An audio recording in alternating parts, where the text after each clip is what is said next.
Welcome to the Jay Martin Show. If you're new to the show, my name is Jay. I'm an investor looking for the smartest home for my cash. Maybe that's just like you. If that's just like you, I think you're going to like what we do here. Now, my guest today is Bob Moriarty, legendary investor, veteran, author, founder of 321 Gold, and controversial crowd favorite here on the channel. I'm always a bit worried when I publish a Bob interview, so I hope you enjoy this. We go all over the map. I won't try to summarize what we talked about, other than I think we pushed into all of the controversial edges that exist in present day conversation. So enjoy as long as this video stays up. As always, every Sunday I publish an op-ed on my Substack. I love writing it. What I write about is the psychology of decision making. So I'm an investor, and even though I manage a portfolio of early stage companies and capital, what I write about is managing my mind, which is the most important tool in every investor's toolkit.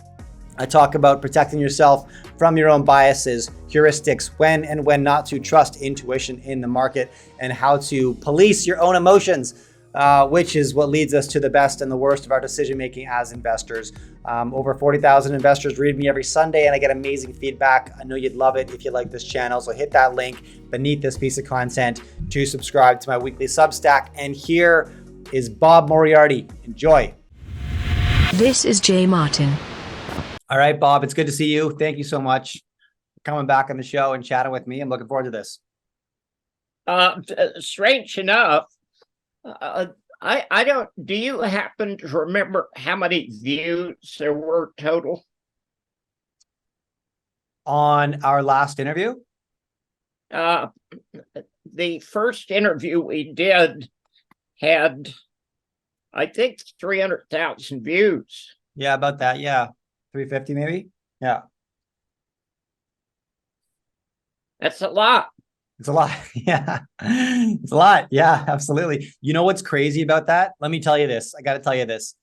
After we recorded that conversation, I sent the interview off to my editor, and he told me not to publish it. He's like, I don't think we can publish this interview, Jay. You're gonna get flagged, and the channel might become compromised.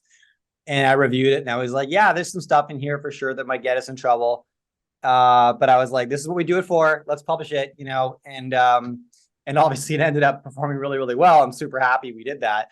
But it's a constant conversation, as you can imagine. There's often things that come up, and I'm like we've gotten penalized before, and it happens, man. You got to be careful. So we almost didn't publish it. I was advised not to, and then I was like, forget it. We have to publish this, of course. And I'm super glad we did. Yeah. Well, strange enough, the reader's reaction to it tells you it was important. And strange enough, some of the things we're going to talk about today, I talk about stuff that nobody else talks about. And I think it's absolutely critical. And you know, the temptation to do self-compromises, it's very strong, but it's very dangerous. Yeah, it is. You know, so right before I hit record, we were talking about Substack, and Right. I write a weekly Substack.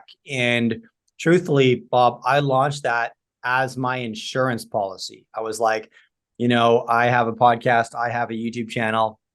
I need a direct to consumer line, though, with no filter system that cannot be compromised by something I say, and that is email. That is direct to the reader, right?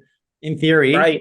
It's a lot more robust in terms of like freedom of speech, and that's why I started it. I was like, I need an insurance policy just in case, you know, I lose this platform, right? And it's ended up being super fun. I love writing. My weekly op-eds become one of my favorite things that I do. And as I was saying before I hit record, like I write the newsletter that I need to read as I'm trying to make sense of the chaos in the world around us. Yeah. Well, there's been a giant move that I'm sure you're aware of to push back against the censorship. And that's really important. And the U.S. government is in the process of losing a case from two state attorney generals. What they were doing in censoring social media, it's absolutely unconstitutional. And it's taken years for the courts to actually talk about it. And the courts to come to the conclusion that the United States government is not in the censorship business and shouldn't be. Yeah, good. Good. I'd love to see some events like that occur north of the border where I live. That would be lovely. Oh, well, I'm sorry. That's against the U.S. Constitution. In Canada, you got Trudeau, so you got to watch what you say, Jay. Yeah, He 100%. could shut off your bank account. True story, man. It's no joke. It's interesting times. I wonder, Bob, like, okay, so a couple directions I want to go here. Let's start with this. So when it comes to media and media consumption, we've kind of been talking about that. So I want to stick with that for a second. I know that the more news I consume, the more concerned I get about my future. And frankly, the worse I feel about my life. Like I don't end up in a good place if I'm constantly paying attention to the world as it develops, really regardless of whatever platform I get my news from. Obviously, I'm not tuning into, your run-of-the-mill mainstream news. I look for alternative sources that I can trust, but still, the more frequent I stay on top of current events, I would say the less optimistic I feel about my future. When I completely detach from headlines and current events, the activities in my life actually don't change. My business doesn't change. I continue to build and grow and move forward, but the quality of my life improves, right? And so therein lies the question, though, what is the risk of paying no attention at all to some of the bigger trends that could really impact the trajectory of my life, like 5 years, 10 years down the road? Questions like, which country should I live in? This is a question that my wife and I ask often. We're not tied to Canada. She's American. I'm Canadian. We could leave. What kind of business should I build? Bricks and mortar or digital? Do I want to be restricted by borders or not? What kind of school system do we want our kids in? Like these kind of questions. I think to a degree, you need to pay attention to these big trends, the political direction of your environment. But the deeper I go into that, the worse my life gets. Does this make sense to you? And how do you know how far to wade into the waters before you've gone too far? That's an interesting approach, and it certainly reflects what most people approach would be. But the scary thing is, we are going to go through some of the biggest changes in world history. Okay. And I hope we get into that. And it's absolutely vital that people educate themselves on as much information as possible, but not to the point that you lose sleep, but where you live and how you raise your kids and what your morals are and what's going on around you. It's absolutely vital. Some of the things that I see today, I would never put into a book or a movie because nobody would believe them because they're so outrageous. I spent 6 years in the Marine Corps. They're now trying to entice people into enlisting in the Marine Corps with drag queen contests. And frankly, I don't approve.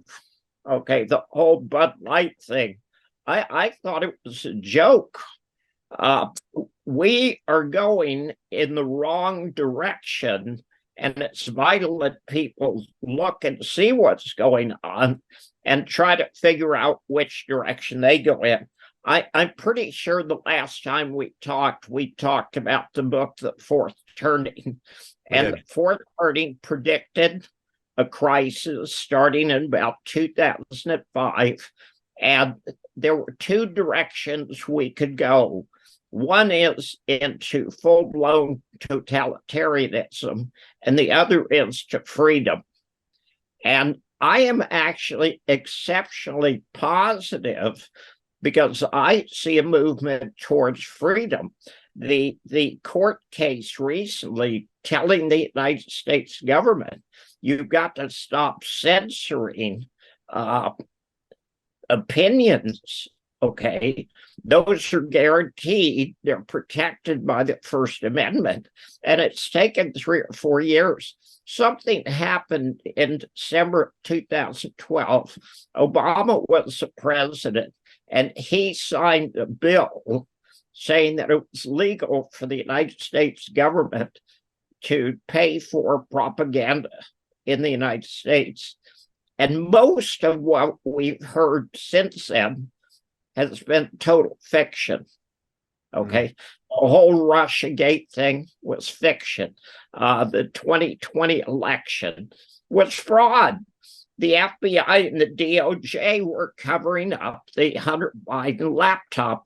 Even today, we have credible evidence from the head of Burisma, who recorded 17 conversations regarding a $10 million bribe given to the president of the United States. And nobody's concerned. Frankly, I think it's a good time to be concerned. We either take back our country or we lose it. So I want to pull in a couple of threads there, and let's go right back to the very first thing you said, because you said we are about to go through the biggest change in world history.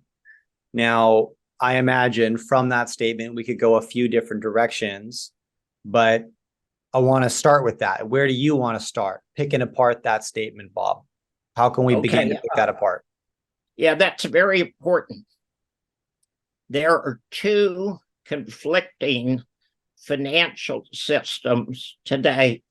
There is the debt-based financial system of the West that goes back to Greek and Roman times that has pretty much been control of the world since Columbus found the Bahamas, and the resource-based system of the East and the South, where they're saying we would like to share in the wealth. Now, I'll be absolutely candid. BRICS is succeeding.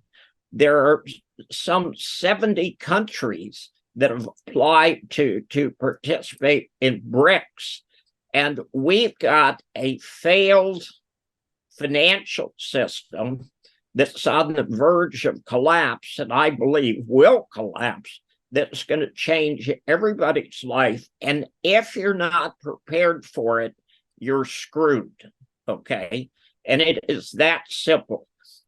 It's a good time to reflect on what your values are and to prepare yourself financially. The dollar's doomed, okay? Now, it's not going to die overnight. It's going to take years to die. But when Europe adopted the sanctions in February of 2022, they literally committed financial suicide. Okay, we are seeing the having a hard time saying it, the deindustrialization of Europe right now, and that's catastrophic. There is going to be a move to the BRICS countries, and they are going to have the economic power. Now, there's been a lot of controversy. There are people saying BRICS is going to announce a gold standard currency in August. I'm not sure that's true, okay? I posted a couple of pieces, one saying, yes, it's absolutely true, and another saying, no, it's rubbish.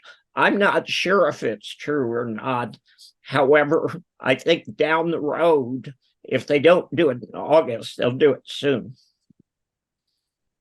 Now, okay, so how reliant is that on a strong China? How reliant is the success of the BRICS as an association, as a competitive currency, a trade currency, maybe a reserve currency? I'm not sure.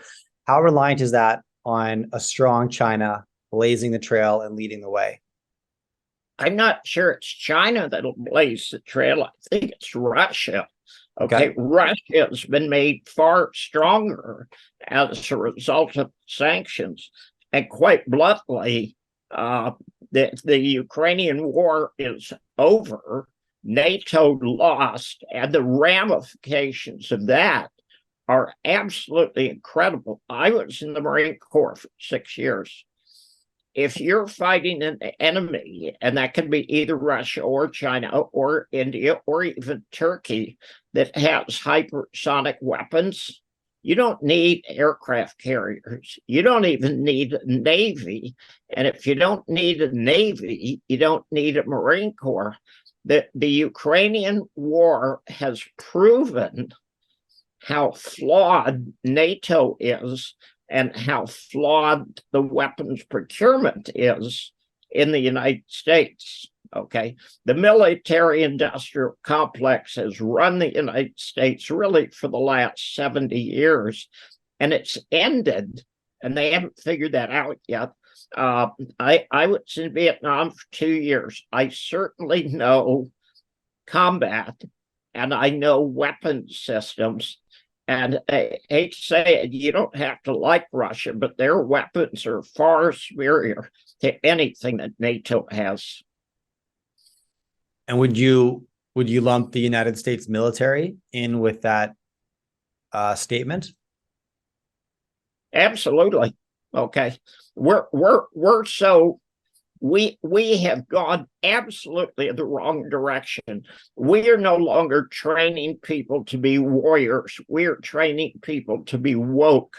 I can't give you a good quote for it, but somebody has come out, might be Miley, might be Austin, had said, okay, in the future, we want 43% white male officers. We want 18% black male officers. It had a full quota system. Wait a minute. When you're fighting a war, you want the best qualified people and you want the best systems, and everything else is bullshit. And when you start assigning quotas as to what color people should be, you just guaranteed you're going to lose the war. Some of the stuff like the drag queen contests, I'm just absolutely aghast. I mean, what does a drag queen have to do with winning a war? Okay, so I got a few things to say that I'm thinking there. First of all, I agree with you. I think, as a non-American, I watch the American story as an outsider, and, how I would define maybe Americanism is that there's like 3 character types, right? There's the inventor, right, who creates and innovates. There's the entrepreneur who commercializes, and there's the warrior. And the inventor, the entrepreneur, and the warrior really, I think, describe, America to me, right, from my perspective. I'm not, that's just what I see in that country. Having said that, a stat that I saw recently was that 76% of Americans between the age of 17 and 25 years old would not qualify for military service for medical reasons, mostly because they're too fat. To be honest, obesity is a huge problem in that age group. But in addition to obesity, there's some serious mental health issues that would disqualify 76% of American youth between the age of 17 and 25 from military service, which really compromises that warrior character type. I think it's very, very important. I don't know what occurs there. You mentioned a bunch of, silly requirements to become a warrior. Why would that be the case? And I kind of think that, we're seeing that everywhere, right? And there's this phenomenon called pluralistic ignorance, which you're probably familiar with, but this is to say that, like, I see something happening and I think what is happening is absolutely insane. But because nobody's saying anything, I think I'm the only one thinking it, so I don't say anything, right? But simultaneously, everyone else is thinking the same thing, but they also think they're the only person who perceives all of this as crazy, so they don't say anything either. So in reality, you have this trend, this movement occurring, even though the majority of people are opposed to it, but they don't say anything because everybody feels like they're the only one. And I feel that system can work for a very long time, and it has played out, I would say, over the last decade in the West. But eventually it breaks, because eventually cracks start to surface and people start to speak up and realize, hey, we're not alone. This is nuts. And the system kind of eats itself. And I feel like this woke system is starting to eat itself. The ridiculousness of some of these developments has become far too blatant just to be ignored. I mean, that's what I think I'm seeing, but what do you think about that? No, I think you're absolutely correct. And I think the Bud Light saga is the best proof of that. Some idiot at Budweiser came out and said, okay, what we need to do is have a transgender woman sell our beer. And I hate to say it, nobody I know would buy beer because of transgenders, regardless of how they feel about transgenders.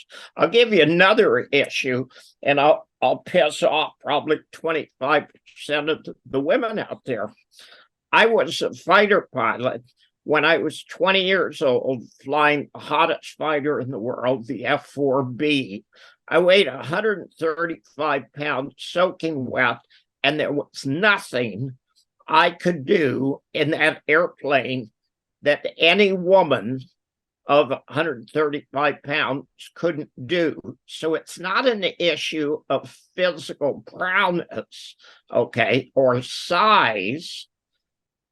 It's an issue of wars are started by men and they're ended by women. Because the men do the things like 14-year-old boys do, where they go out on a bicycle and they try to ride on one wheel to impress the girls. Now, you don't see girls do that, but women do not have a place in combat. When I went to Vietnam, when I was flying the F-4, I was stationed at Da Nang, and we had reasonably civilized Quonset huts.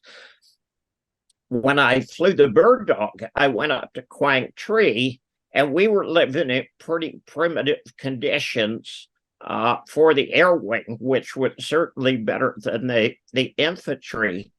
But if you had tried to introduce sex into the issue, it just would have confused everything. I'm not saying women can't be pilots, okay? There's tons of women who are airline pilots and absolutely qualified, but women have no place in combat because it introduces something that doesn't add to the potential success, but it creates enormous problems. And that every male aviator I know feels the same way. They just don't say it. Well, it's funny that we've lost our ability to compartmentalize conversations, right? And it's striking. But when I say it's a system that seems bound to eat itself, it's just because the headlines seem to be getting more and more ridiculous. And what was it, like a couple of weeks ago, I read about, a transitioned man who's now a woman who entered a darts competition and, still first place with ease, and was kind of like laughing about it. And it struck me as almost like a practical joke. It's like, okay, if you're going to let me in, I'm just going to come in and win. And this is hilarious. Like, this is. You have to wonder, do these people have no shame? I mean, how does a 6'4" guy who has gone through puberty, had all the advantages of puberty, and the male who's still carrying around his dick, okay, how does he claim he has the right to compete against women? And that's so patently absurd. I'm just absolutely shocked that anybody agrees with it. Now, there's a lot of other issues. Transgenders are half of 1% of the population. And while I don't agree with offending transgenders, the half of 1% of the population, I also don't agree with offending 99.5% of the population by making being transgender something that's wonderful. I read something recently. I would love to know if you read it. At Brown University, in the last 5 years, the male homosexuals have increased to 40% of the student body. What? Okay. We had homosexuals when I was in high school. Nobody cared. Everybody knew about it. The statistic that I've heard was somewhere between 5 and 8%. I don't care. What you do in your bedroom is your business. It is not my business. It's not my business to suggest that it's either right or wrong. Personally, I go for a fur-lined trapeze, and there's some people who don't agree with that, but I love my fur-lined trapeze. Well, I'm with you, and yeah, it's a funny situation because when I went to high school, there were a couple gay kids in my class, and they were frankly bullied pretty aggressively, verbally and physically, and it was terrible, and I think back about that, and it's like, that's not okay. We need to evolve past this, right? Where there's senseless discrimination within teenagers who are just aggressive teenagers, and I got 3 boys. I don't ever want them to have the risk of experiencing that. But then you can pendulum way too far, right? To a point where suddenly, sexual orientation is infused into every conversation of our life, whether it's sports, politics, careers, and that's when I say we've lost our ability to compartmentalize conversations, because suddenly sex has become a part of every conversation for some crazy reason, when all I think that everybody wants is just to be left alone to do their own thing, right? And to be everyone be okay with it, right? Who's not for that, right? Leave people alone, let them make their own decisions, right? That's great. That's what we all want here, right? What we've done is we've gone so far overboard. If white male heterosexuals designed flags and held parades, they would be mocked. Yeah. But if gays do the same thing, they're celebrated as if there's something special about that. And let me explain something to you. I don't think I've ever heard anyone else explain. There is a spectrum from the most male to the most female. And it's an arc. Okay. So in the middle of the arc, you have people whose brains have been changed to be attracted to the same sex. Now, I don't think there's anything wrong with that. I understand that. It has to do with the brain being soaked in testosterone very early in the pregnancy, and the male baby's brains are soaked in testosterone, and the 2 hemispheres separate. And in the female fetus, the brain is not soaked in testosterone. Women are wired differently than men. But at the bottom of the arc, you have that situation where you have males who like males and females who like females. And what's wrong with that? And who cares? And should they suffer for that? No, absolutely not. However, should they celebrate that and wave flags and stick them up my nose? I don't think so. I don't go for that. And I think the Bud Light saga has reflected more of what ordinary people feel than anything else that could happen. I see pushback against the insanity that we're going through, and quite bluntly, it's the end of empire for the United States, and you get peak insanity, and that's how we get the FBI and the DOJ protecting Joe Biden, protecting Hunter Biden, who is absolutely a disgusting piece of crap, yet going after Trump. Okay, they impeached Trump because he had a conversation with the head of Ukraine saying you need to look into Burisma. Well, now we find out the head of Burisma was bribing Hunter Biden and Joe Biden, and nobody cares. And I'm going, how can that be sane? And the answer is it's not. It's totally insane. It's the end of empire for the United States. Every country gets about 100 years of having the world's reserve currency. It was true of Spain. It was true of France. It was true of England. It's true of the United States. And the empire is collapsing, just as Rome did in the 4th and 5th century.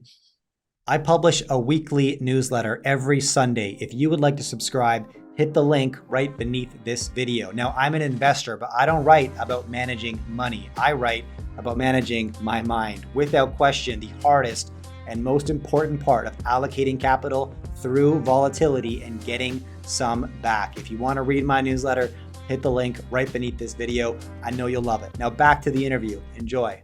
So then, how do you respond to that? Because 10, 15 minutes earlier, you said, I think what you said was, this is something along the lines of this is the end of the empire. And then you said, and can we save our country, meaning America? Actually, I didn't say that. Okay, sorry. What I miss? No, absolutely not. I fully support end of the empire. Okay, got it. I'm absolutely convinced that what comes after is far better. How do you fix the FBI? Okay. Hillary Clinton wants to win the election in 2016, so she hires people to make up stuff about Trump. The FBI knew she made it up, knew the Democratic Party paid for it, and the FBI pretended for 5 years that they believed it. That's totally insane. What is the FBI doing getting involved in politics? And how can the DOJ sit on, the DOJ and the FBI sit on Hunter Biden laptop since 2019, well before the 2020 election? And there's so much dirt on that.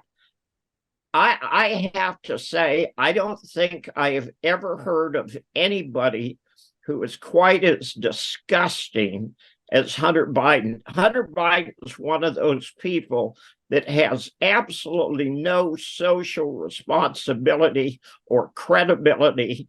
And President Biden says he's the smartest guy he knows. And President Biden, this candidate, President Biden took bribes. What the hell is he doing in the office today? Why aren't the people in Congress impeaching Biden for real crimes when they went after Trump twice for fake crimes? And I'm not a Trump fan. I don't like Trump. Let me put that question back onto you, Bob. Why do you think Congress turns a blind eye to the Biden family crimes, but is aggressively pursuing Trump right now? Because they took bribes from Ukraine themselves. Victoria Nuland spoke in December, I think, of 2013, and talked about how the United States had spent $5 billion bringing democracy for Ukraine. And when I first heard that, I thought, $5 billion? Do you know how many Big Macs you could buy for $5 million? $5 billion? You could buy a lot of Big Macs, but the most corrupt country in Europe, and we dumped $5 billion. Well, we dumped $5 billion, and it all came back to the Democratic Party. Interesting. Okay, I want you to walk me through that a little bit, because I could maybe have made that assumption, but what you're saying is that a significant chunk of the $5 billion that's been donated to the war effort in Ukraine has found its way back. No. It wasn't to the war effort. It was prior to the coup d'etat the United States sponsored in early 2014. Yeah, okay. The Orange Revolution. Prior to 2014, prior to the illegal coup d'etat, the United States had poured $5 billion into Ukraine. And if you think Burisma was the only corrupt company there, absolutely not. Ukraine is well known, has been known as the most corrupt country in Europe. And quite bluntly, the things that have gone on, and this is prior to the coup d'etat, are really outrageous. The United States has 35 bioweapons labs in Ukraine. Okay. When the Soviet Union collapsed, Ukraine, the standard of living in Ukraine went down. Okay. In every other country that was part of the Soviet Union, the standard of living went up. And there was so much corruption in Ukraine, standard of living and the population went down. I need you to walk me through the Burisma situation a little bit. I'd like to understand that better. Burisma was an energy company, a natural gas company in Ukraine. The president of Ukraine hired Hunter Biden at a salary of, I believe, $80,000 a month as a consultant. He also paid $10 million in bribes and recorded 17 phone conversations, including 2 of them where Joe Biden was a participant and clearly part of the bribe. And he said, and it's very funny because Congress is now waking up to it. The head of Burisma said, they've got so many companies involved in the payments that it take 20 years to figure out where the money went. John Comer has literally come out today and said, this is a rat's nest, okay, trying to figure out where the money went. But the head of Burisma was smart. He wanted to protect himself, so he recorded the conversations, and those conversations have been released. The FBI's had them for years, and it's public knowledge. So when you say the FBI's had them for years, how many years are we talking about, if you were to guess? I think 2 years. I think after the Hunter Biden laptop got in their hands, so that was over 3 years ago. That was in 2019. Okay, yeah. They became aware of it. And I think it was actually the head of Burisma was a paid informant and a highly regarded paid informant for the FBI. And just so I understand the intentions behind this. So Burisma Energy Company in the Ukraine, Hunter Biden's on $80,000 per month retainer, facilitating some bribes through to future President Joe Biden. What was the incentive? So this was back in 2014. This is when this originated, right? No, when 2014 is totally separate. This all took place 2018, 2019, 2020. Okay. The problem is the prosecutor in Ukraine was going after Burisma for corruption. And there is a very famous YouTube video of Joe Biden saying and bragging that he was holding up $1 billion loan to Ukraine unless they fired the prosecutor. And he says in it, well, guess what? They fired him. Well, yeah, okay, they did fire him, but the guy was doing his job. And strange enough, Donald Trump, as president of the United States, had all the right in the world to talk to the head of Ukraine and said, hey, you need to look into the corruption at Burisma. How do we know it was corrupt? Well, the president of the company said so. Right. Okay. How much of this do you think is politics as usual Bob? Is this a really novel situation? Sure, it's our current politicians, so it's important. But, is this new precedent, or do you think this is business as usual behind closed doors at the White House? Okay, that's a really good question. Let's compare this to your prime minister. Now, you would have heard, I cannot pronounce the guy's last name, Paul, what's his name? The leader of the conservatives. Oh, Polyev. Oh, yeah, I was about to say that. Okay. He did. Pierre Polyev. Pierre. He did an interrogation of Justin Trudeau about payments from the Canadian government to Trudeau's family. And it's absolutely remarkable. Oh, I don't know. I wouldn't know what those figures are. I don't know who got what. I don't know what they did for it. When you listen to that, you realize Pierre was prepared and knew what he was talking about.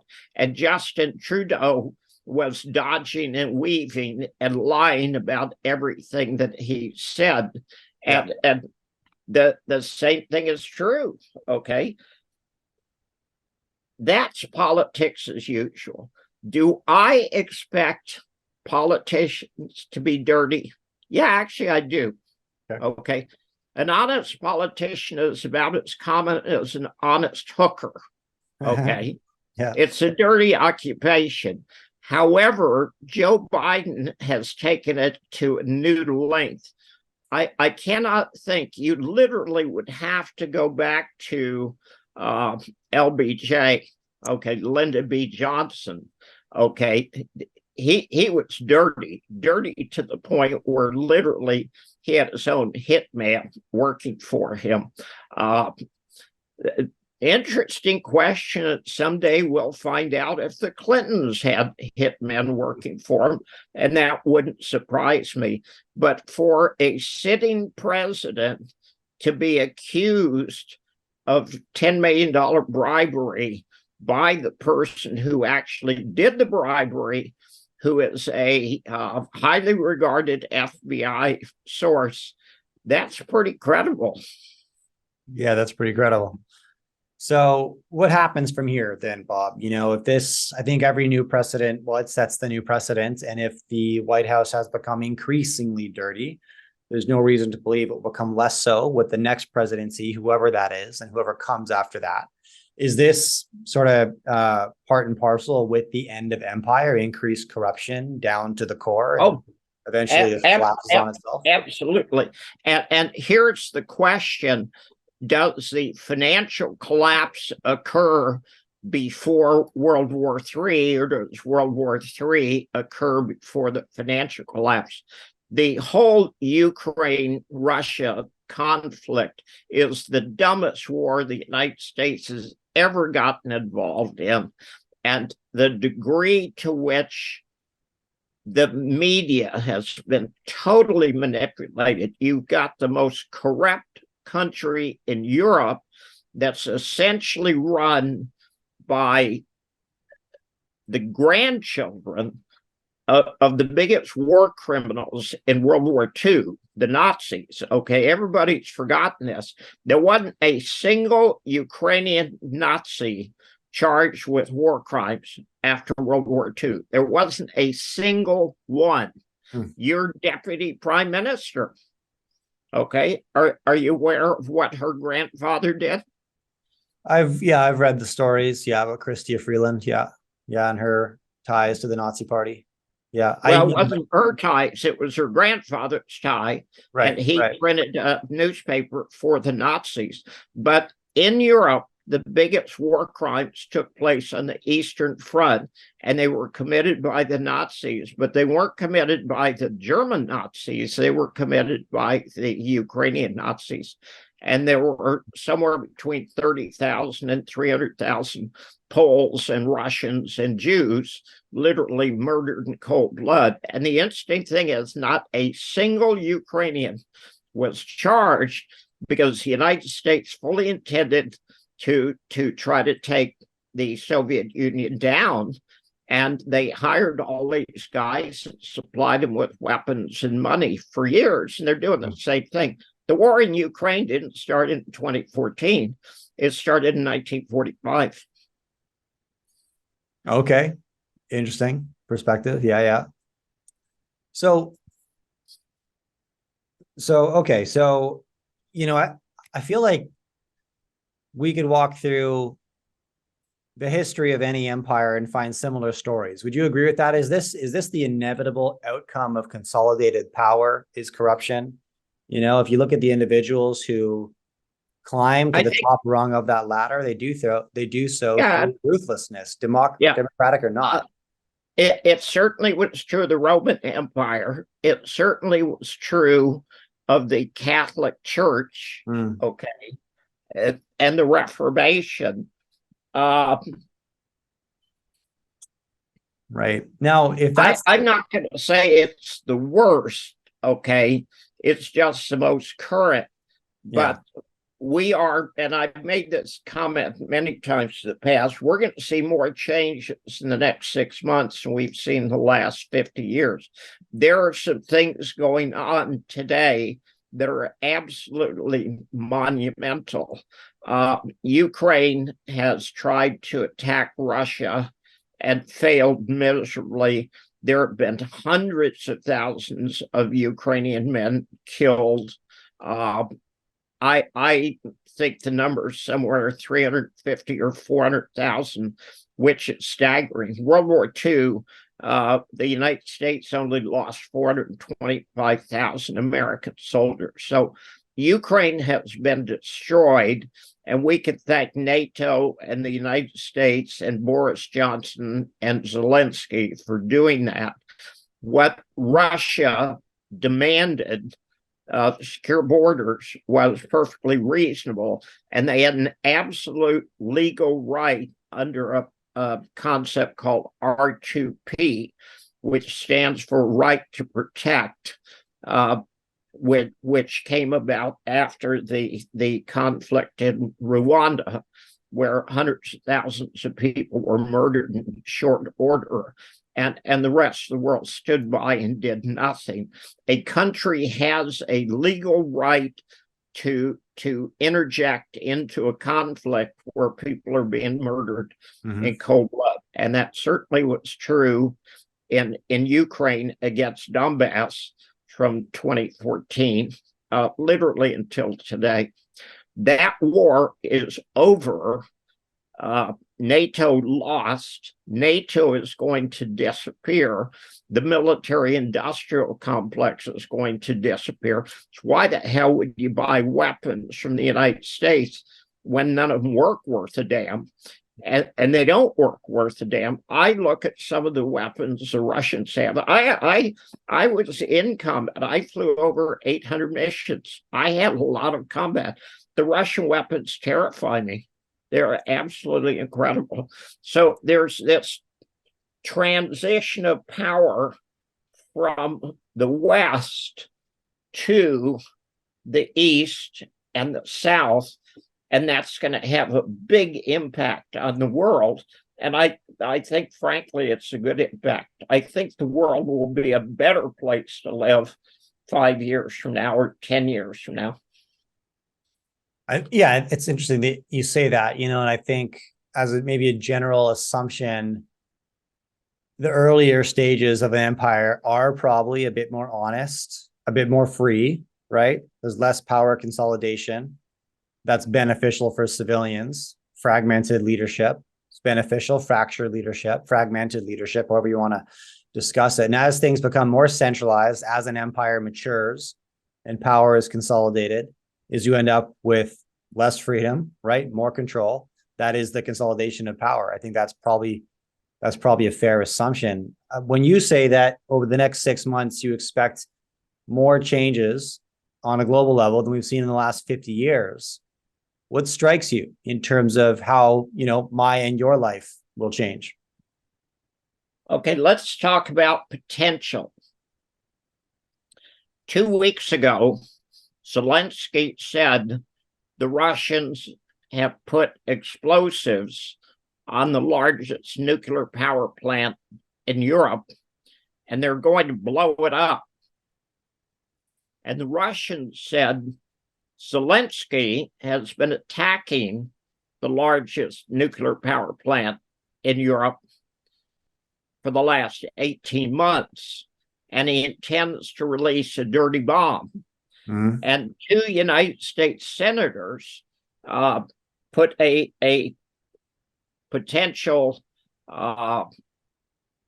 act in front of the Senate saying if there is a nuclear explosion in Ukraine or a release of radioactivity, we call on NATO to invoke Article 5 and to declare war against Russia. And Russia said if NATO invokes Article 5, it will go nuclear. Now then, we don't know if Zelensky was lying, and we don't know if the Russians were lying. It's possible they were both lying, but somebody was absolutely lying. Now, the IAEA actually came out and said they had inspected the nuclear power plant, and there were no explosives that had been rigged to blow it up. And Russia controlled the nuclear power plant since March of 2022. And there's nothing that's going on today that would give them any incentive to blow up. So it's rational to believe it was Zelensky that was lying. However, do you realize how close we came to a nuclear war? That nobody's going to win? Yeah, it's terrifying. It's terrifying. And the people, Lindsey Graham and Richard Blumenthal, were the senators who proposed the resolution to invoke Article 5. Those guys are still in power. Victoria Nuland is still in power. Those people believe the world can survive a nuclear war. And I'm going to tell you, it cannot. And those people are absolutely certifiable, and they are war criminals. And the suggestion that a nuclear war is survivable is a war crime in itself. I can't argue that. I think the whole possibility is sort of horrendous beyond my ability to imagine it. I think it's hard to imagine a situation in which I could feel more powerless, right? What are my opportunities? What are my options? I don't agree. Okay. You're saying you're powerless. I don't believe that at all. In the face of nuclear war, I feel so. Well, what if you could stop it? Well, okay, but yeah, that's different. That's different than yeah. You've got a blog, okay? So if you educate yourself and you use logic and facts, you might be able to convince people, hey, we need to stop doing this. Now, I wrote several articles, and I said we are on the verge of World War III. If we do that, we're going to lose the war, and tens of millions or billions of people are going to die. Now, somebody, and I think it was Macron, went to Zelensky, and I think they had a conversation, and he said, look, too many people realize that you're about to start a conflict and invoke Article 5 because you're desperate, and you need to cut out the stupid shit. And all of a sudden, Zelensky backed down. Never, never, never underestimate the power of the individuals. You have the ability to communicate to people and to warn people when very dangerous things are taking place. The United States is still talking about sending F-16s to Ukraine. And Putin said F-16s could be used to drop nuclear weapons. And if you use F-16s, we will consider it an existential threat to Russia. What? Right. I was a pilot. I was an F-4 pilot. The F-16 wouldn't last for 5 minutes in combat in Ukraine. The Right. Russians have total control of the airspace. So why would you do something that couldn't possibly help and it could hurt? I hope someone in the DOJ or the FBI realizes what a danger Joe Biden is to peace in the world. And he's a giant danger. And the sooner he's removed from office, the better. And I do hope they don't replace him with that idiot vice president of his. I can't imagine that would occur. I mean, what do I know? But that seems unlikely. Do any candidates stand out to you though, Bob, in terms of front runners for the next president of the United States? Yeah. What do you got? Newsom. Really? Well, you said stand out. You didn't say stand out in a positive. I didn't. No, I didn't qualify. I think Gavin Newsom is a blithering idiot. And here's the scenario I see. Biden, the Democratic Party, goes to Biden and says, look, you got caught with your hand in the kitty jar, and we'll give you a presidential pardon, but you got to resign. And then Kamala Harris becomes president, and the Democratic Party goes to her and says, oh, by the way, you're an idiot and everybody hates you. So you're gonna select Gavin Newsom, okay, as your vice president, and then you're gonna resign. And that's exactly what happened with Jerry Ford. Jerry Ford was never elected president or vice president. Okay, everybody's forgotten that. He was appointed. Okay.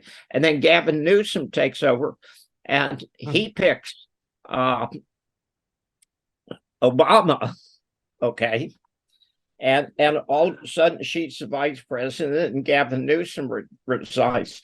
We're never, there is nothing that is too crazy for the United States to pull. Now we're dealing with people who are sociopaths. Okay. And they're evil, they're greedy, and they're stupid. It's good. It's good outlook. I like that. Oh my God. All right. Bob, anything else we should cover today? What have we not talked about that we need to cover? The financial system. Oh, that. Right. Maybe we should cover that. What?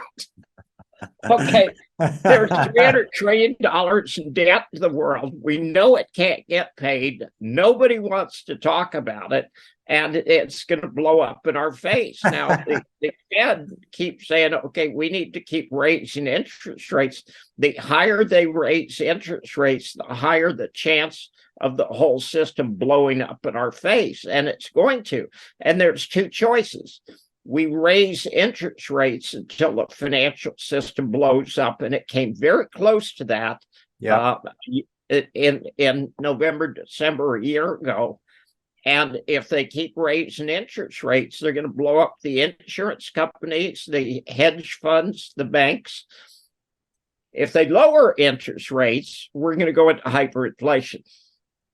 So those are the choices. So you think hyperinflation is a possibility if we go back to, which is probably likely. I mean, what do you think the probability is that 18 months down the road, we're looking at, negative rates again? What do you think? I don't think we'll see negative rates because I think the system will collapse first. Before that occurs. Okay. Far closer than anybody realizes. Europe is functionally bankrupt, and the United States is functionally bankrupt. The banking system's on the verge of collapse. Commercial real estate is collapsing. Mortgage rates in the United States are 7% now, up from 1.5%, 2%. And quite bluntly, the distortions in the financial system are so great that it cannot continue on its present course. And quite bluntly, the sooner it blows up, the better. Where's the lifeboat? I know I watched this too. And, actually I got neighbors who are in Very tricky situations because, they bought a house in 2018, 2017. There it is. There it is. All right. I like it. Yeah. I got some over here too. I got the poor man's gold on my desk right now, Bob, but I got the real thing on my neck. It's 24 karat Monet gold. Check them out. Good stuff. But we're gonna start just flexing back and forth here. I gotta go get where's my 100-ounce silver shell? Show me yours, I'll show you mine. I love it. Let me give you an analogy. Yeah, what do you got? And nobody knows this. The French did not have to get involved in the American Revolution, but they did because they viewed England as the enemy. Yeah. Were it not for the financial and military support of the French, the Americans would not have won the revolution. However, that bankrupted Louis XVI. That led to the French Revolution in 1789 because the peasants in Paris couldn't afford wheat. Okay, and we're so close to that today. It's incredible. So they came up with a currency called the assignat. And like the continental currency during the revolution, they just printed these without limit. Those blew up. And then they came up with another fiat currency and printed those without limit. And those blew up. And then 1796, a French army colonel seized control of France, and he restored gold and silver as currency. Mm-hmm. And that led to France becoming a great power again. Now, do you happen to remember who the colonel was called? You're gonna embarrass me in my intelligence when it comes to French history. Napoleon. It is Napoleon. Yeah, I was gonna. Yeah. Okay, but here's what's interesting, and I've said this before, and I'm absolutely convinced that I'm right. There's a lot of things I could be wrong on, but this I think I'm right on. We're going to go back to a gold standard, not because anybody wants to. We're going to go back to a gold standard because we have to, because it is the only possible solution to the incredible financial stupidity of the last 5, 10, 50 years, going back to 1971. Russia and China and BRICS may be the guys to introduce it. If they introduce it, they're going to become the most powerful nations on earth, because you cannot have an honest financial system without honest money. So a collapse of the financial system and the banks cratering and insurance companies cratering, hedge funds cratering, stock market cratering, those are actually really good things because it gives us the incentive to go back to honest money and start dealing with each other financially, honestly, instead of with fraudulent money.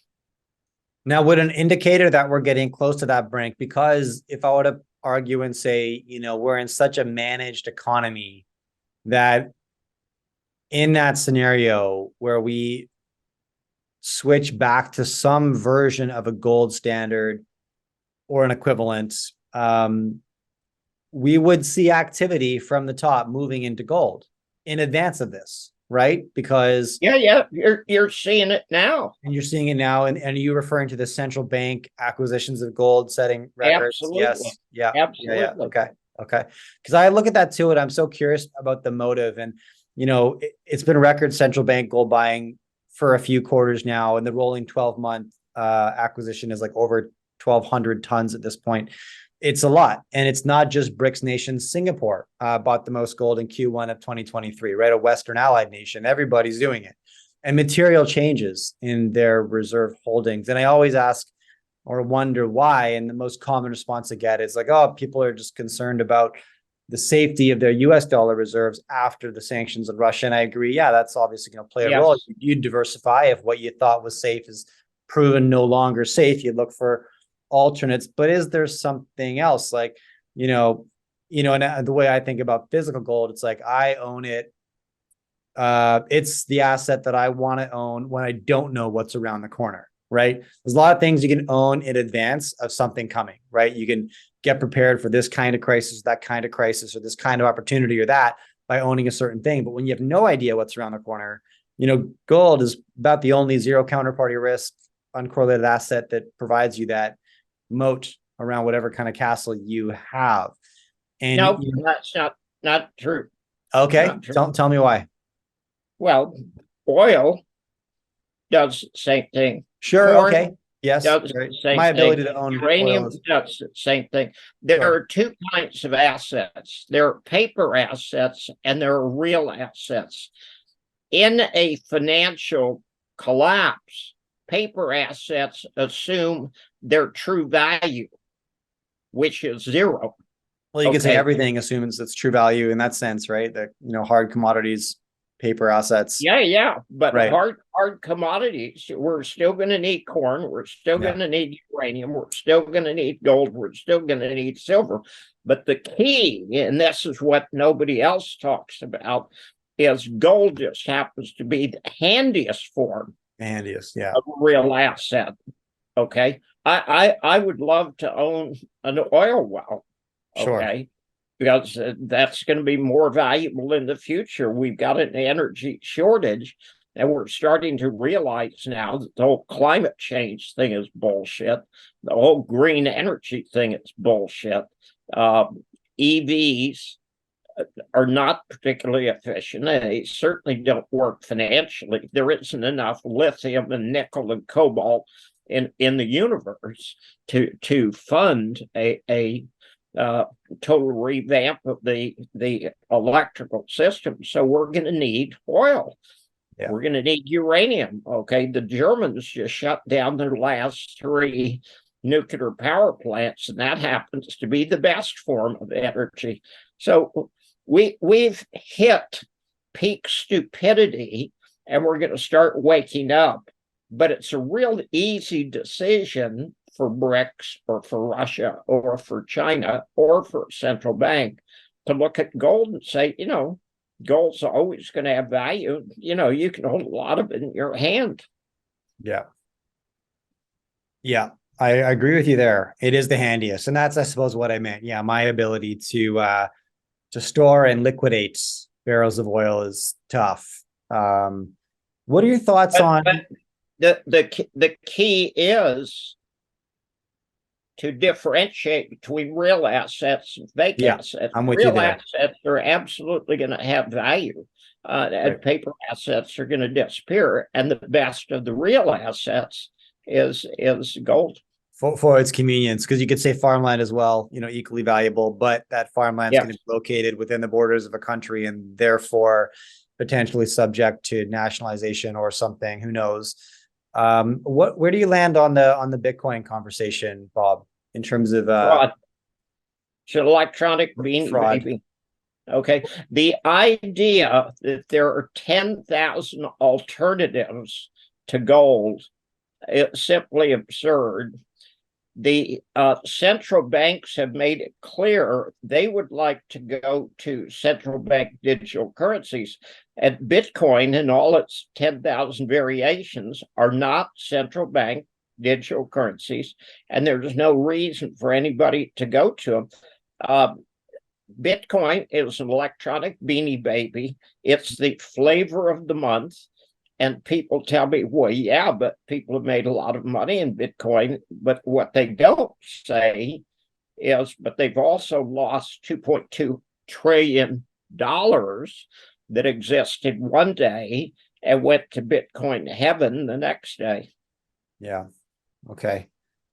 Now, philosophically, the idea, leaving all of the little alternative coins out of the conversation, just thinking through the concepts of Bitcoin philosophically, you could say, this could function as some kind of a digital gold in terms of like, why is gold advantageous? Well, it's a real asset. It's got a track record of a few thousand years. It's held on to its purchasing power through the rise and fall of hundreds of empires and thousands of market cycles. Like, that's good enough for me. That's a good test of time. I believe in that, right?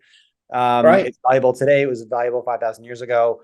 And it's convenient. To your point, it's more convenient than most other hard commodities, right? Hard and soft commodities. Gold just kind of stands Right. out. It's like its portability. Right. Right. So Bitcoin ticks some of those boxes.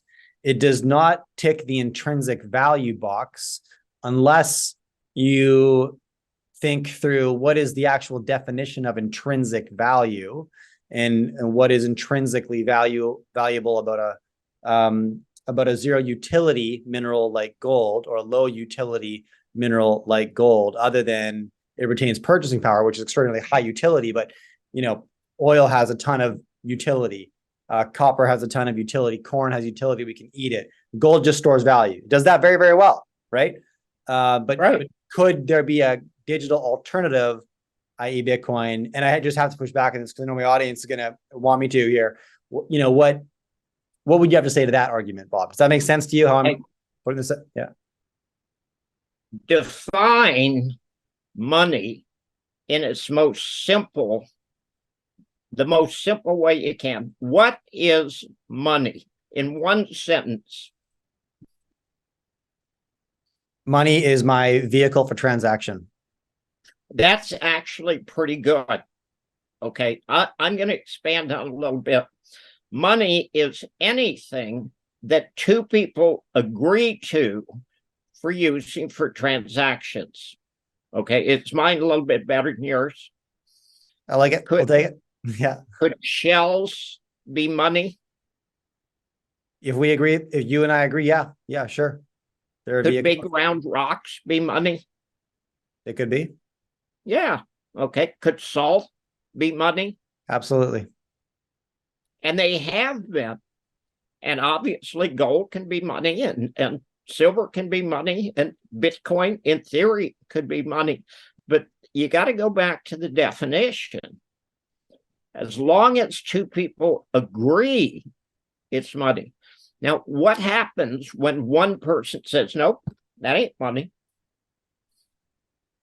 It's no longer a vehicle for transaction between those two parties. It's no longer money between those two parties. I had a gold project in Tanzania, and I had to pay my people in cash because we were 128 kilometers from the nearest gas station. This is in the south of Tanzania. Lots of gold, no infrastructure whatsoever. So I would carry over $9,500 in $100 bills. And I would walk into a bank in Dar es Salaam and I would plop down that stack of $100 bills. And they did something that was really cool. The teller puts the bills into two different stacks. And then she hands one stack back to me and says, sorry, we can't take that. And I'm an American. Okay. I don't speak foreign languages. Okay. So when I'm in Tanzania or France or England or anywhere, they speak a strange language. All you have to do is speak louder. I want to convert that into Tanzanian shillings. Comprende? And she said, no, we don't do that because it was made prior to 2000 and there's too many counterfeits. So I'm sitting here with two stacks, one stack of Tanzanian shillings, which I wanted, and another stack, probably $2,000, $3,000 in $100 bills, that it's no longer money. And I went, damn. And we know that's going to happen in the future. That's going to be quite a shock. When somebody hands you $2,000 or $3,000 in US $100 bills and said this isn't money, that's quite a shock. Mm-hmm. Money is anything that two people agree to. Now, there's no, I don't see any utility to Bitcoin. A lot of people are convinced, but Beanie Babies, they thought they were valuable too, and they were for a very short period of time. So, my opinion is it's fraud. It's always been fraud. It will always be fraud, and it's going to disappear. And there's still $1.2 trillion that people think is real, and it's going to go to Bitcoin heaven too.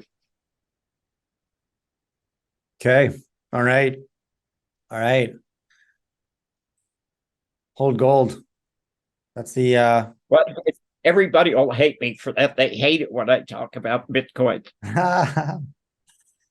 Hey, I mean, I'm jury's out for me. I own Bitcoin. I own gold. It's funny, like I own real estate, but you own a bit of gold and people say, oh, you're a gold bug. It's like, no, like I own many things, many hard assets, in fact, one of which is gold. And I think I've got some really great reasons for that. But immediately when gold's in the portfolio, you kind of get labeled as a gold bug, which is interesting.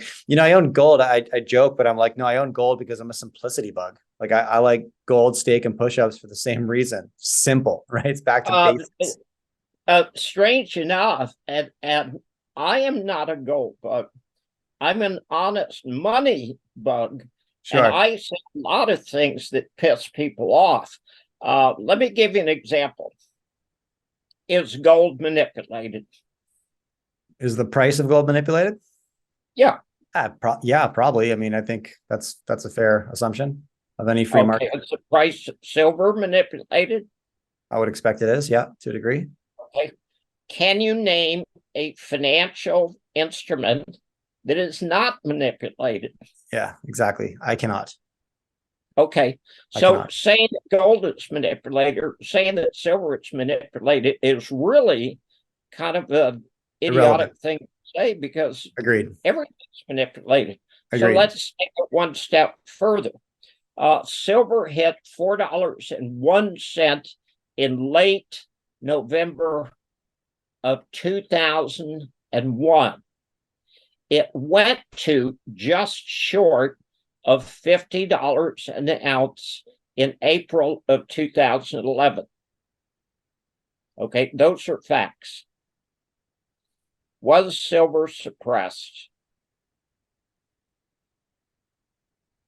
Was silver suppressed on its run from $4.01 up to $50 over the course of a decade? That's the question? Yeah.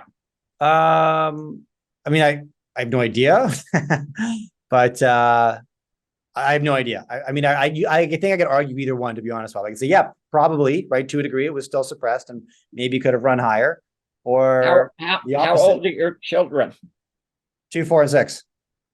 Okay, ask a 6-year-old if something goes from $4 to 50, was the price suppressed? And guess what he's going to say? Dad, don't be stupid. If it went from 4 to 50, it was not suppressed unless it was the least effective suppression in world history. Yes. There are people running around pumping cryptocurrencies, pumping gold, pumping silver, saying they're manipulated, which it's meaningless, saying they were suppressed. Gold went from 252 to 2000. Okay, please don't tell me it was suppressed. It's climbed higher than any other commodity in the last 23 years. So there's a lot of things that we hear that are basically fraudulent.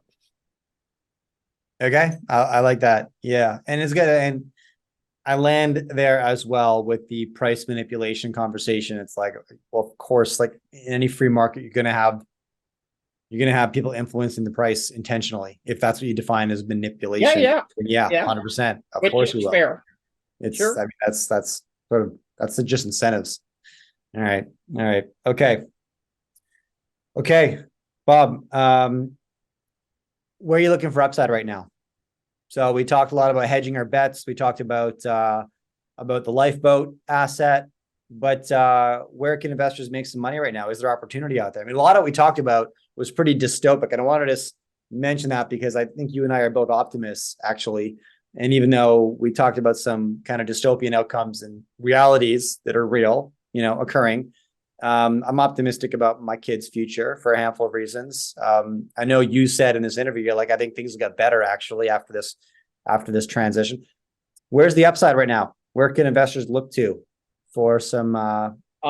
Strange enough, this would be a great time to have an insurance policy against financial chaos, and the best insurance policy out there is gold.